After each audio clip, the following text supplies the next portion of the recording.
جو صحابہ ہیں ان میں درجے ہیں آپس میں، جس طرح نبی ہیں، نفس نبوت میں سارے نبی برابر ہیں، لیکن بعض کو بعض پہ فضیلت حاصل ہے۔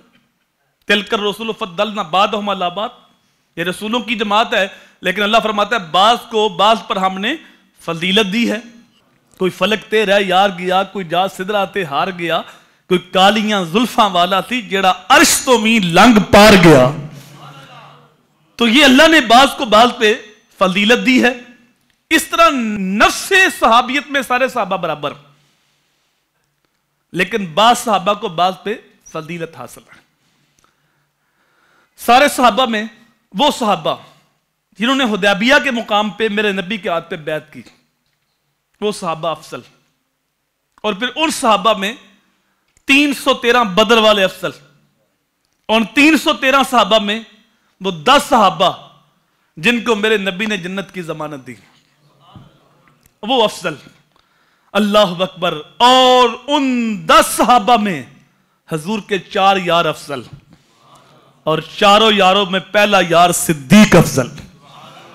سارے یار نبی دے سونے پر کوئی نہیں انہاں چاراں ورگا، نہ کوئی ہویا نہ کوئی ہو سی انہاں جان نساراں ورگا، نہ کسے ترتی پیدا کیتا انہاں چماں یاراں ورگا، آدم شان صدیق کی دساں اکو یار ہزاراں ورگا، آدم شان صدیق کی دساں اکو یار ہزاراں ورگا۔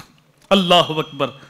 تو اس حدیث کے اندر ان 10 صحابہ کو جب میرے نبی نے جنت کی ضمانت دی، وہ الفاظ سنیے۔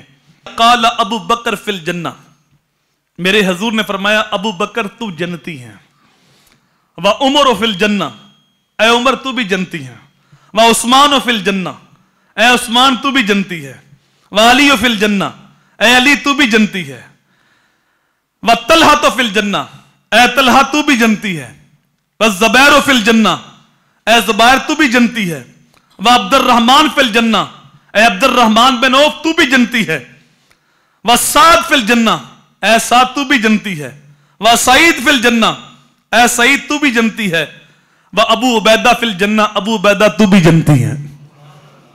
10 صحابہ کا میرے نبی نے نام لیا اور اس زمین پہ بیٹھے ہی جنت کی ٹکٹیں عطا فرماتی۔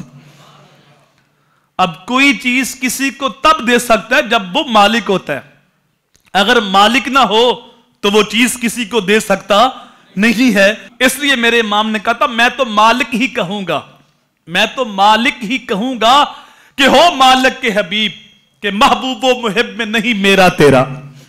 تو جب حضور صلی اللہ علیہ وآلہ وسلم جنت کی ٹکٹیں عطا فرما رہے ہیں، جنت کی سندیں دے رہے ہیں، تو حضور صلی اللہ علیہ وآلہ وسلم مالک ہیں تبھی تو دے رہے ہیں۔